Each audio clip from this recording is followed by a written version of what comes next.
wasp in fate, you're too angry. If I be waspish, best beware my sting. My remedy is then to pluck it out.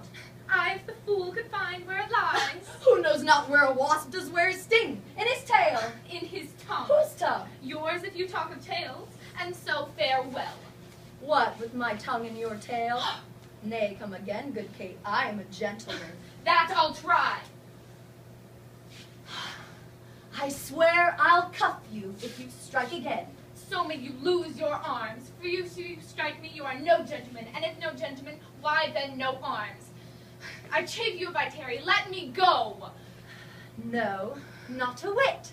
I find you passing gentle. 'Twas told me you were rough and coy and sullen, and now I find report a very liar, for thou art pleasant, gamesome, passing courteous, but slow in speech, yet sweet as springtime flowers. Thou canst not frown, thou canst not look askance, nor bite the lip as angry wenches will, nor hast thou pleasure to be cross in talk, but with mildness thou entertainest thy wooers, with gentle conference, soft and affable.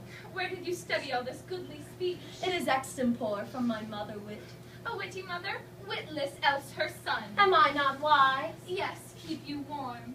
Married, so I mean, sweet Katharina, in thy bed. And therefore, setting all this chat aside, thus in plain terms, your father hath consented that you shall be my wife, your dowry agreed upon, and will you, nill you, I will marry you. For I'm he born to tame you, Kate, and bring you from a wild Kate to a Kate conformable as other household Kates. Here comes your father, never make denial, I must and will have Katharina to my wife. Well, well, well, Signor Petruchio, how speed you with my daughter? How but well, sir, how but well. It were impossible I should speed amiss. How now, daughter Katharina, in your dumps? Call you me daughter? I promise you have shown me a tender fatherly regard, to wish me marry one half lunatic, a madcap ruffian, and a swearing jack, who thinks with oaths to face the matter out. Father, 'tis thus. Yourself and all the world that have talked of her have talked amiss of her. If she be cursed, it is for policy, for she's not froward, but modest as the dove. She's not hot, but temperate as the morn, and to conclude, as we have agreed, so well together, that upon Sunday is the wedding day. I'll see thee hanged on Sunday first. I tell you, 'tis incredible to believe how much she loves me. Oh, the kindest Kate, she hung about my neck, and kiss on kiss. Give me thy hand, Kate. I will unto Venice to buy apparel against the wedding day. Father, provide the feast and bid the guests. I will be sure my Katharina shall be fine. I know not what to say, but give me your hands. Come on, give me your hands. God send you joy, Petruchio. 'Tis a match. Father, adieu. I will unto Venice. Sunday comes apace. We will have rings and things in fine array. And kiss me, Kate. We will be married on Sunday. The day came that Petruchio and Kate were to be married. Petruchio not only came late to the wedding, he was dressed in a new hat and old breeches, and both candle cases. One buckled, another laced. At the wedding, he not only struck the priest, but guzzled the communion wine. Then he forced his bride to their new home.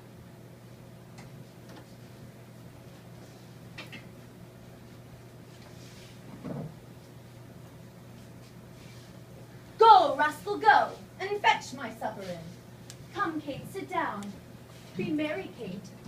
Where are my slippers? Shall I have some water? Come, Kate, and wash, and welcome heartily. You whoreson villain, will you let it fall? Patience, I pray you. 'Twas a fault unwilling. A whoreson, beetle-headed, flat-eared knave. What? Do you grumble? I'll be with you straight. Come, Kate, sit down. I know you have a stomach. What's this? Mutton? I... 'Tis burnt, and so is all the meat. There, take it to you, trenchers, cuts and all. Oh, you heedless joltheads and unmannered slaves. Husband, I pray you, be not so disquiet. The meat was well if you were so contented. I tell thee, 'twas burnt and dried away, and better 'twere that both of us did fast than feed it with such over-roasted flesh. Come, my Kate, we'll unto bed. Be patient, tomorrow it shall be mended. In the meantime, we'll fast for company.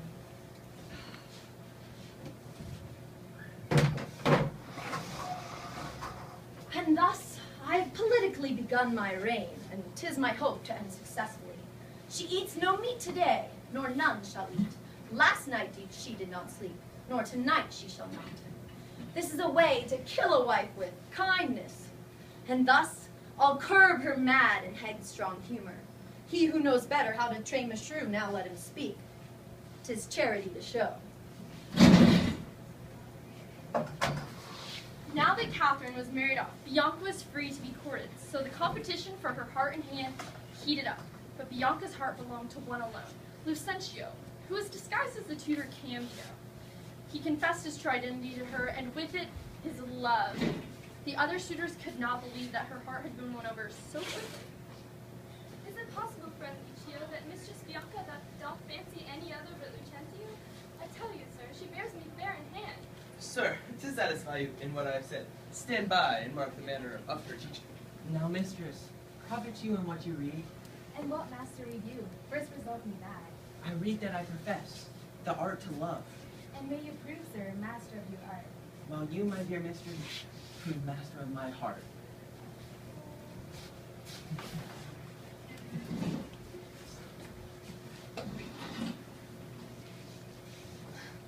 The more my wrong, the more his spite appears. What, did he marry me to famish me? I prithee go and give me some repast. I care not what, so be it wholesome food. What say you to a piece of beef and mustard? A dish that I do love to feed upon. Aye, but the mustard is too hot a little. Why then the beef, and let the mustard rest? Nay, I will not. You shall have both, or you get no beef from Grumio. Then both, or one, or whatever thou wilt. The mustard without the beef? Go get thee gone, thou false deluding slave, that feeds me in the very name of meat.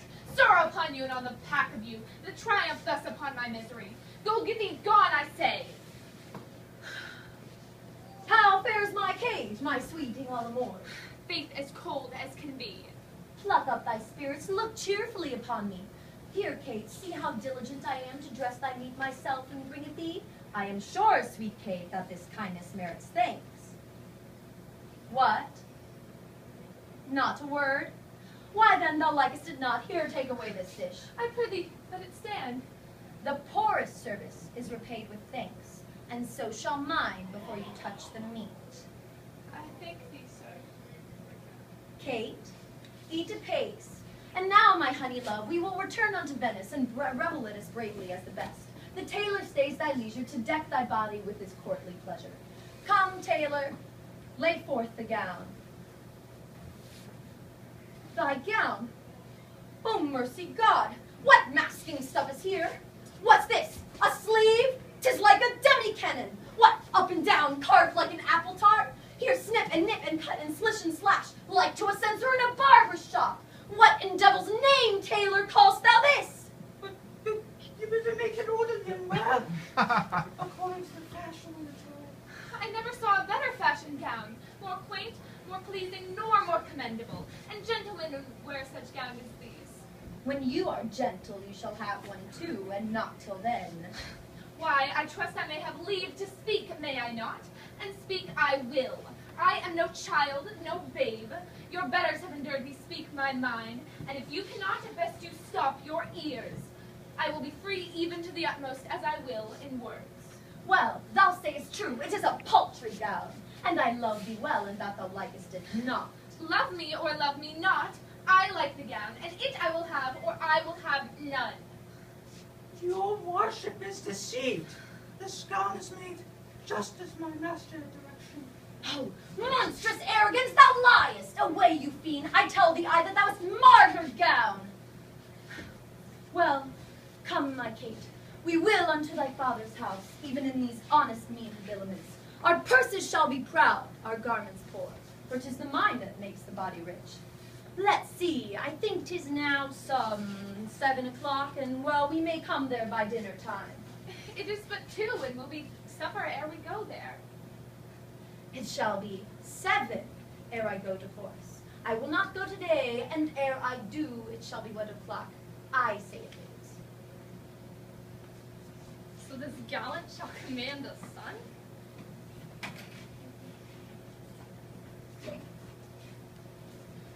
Come on, once more to thy father's house. Good Lord, how right and goodly shine.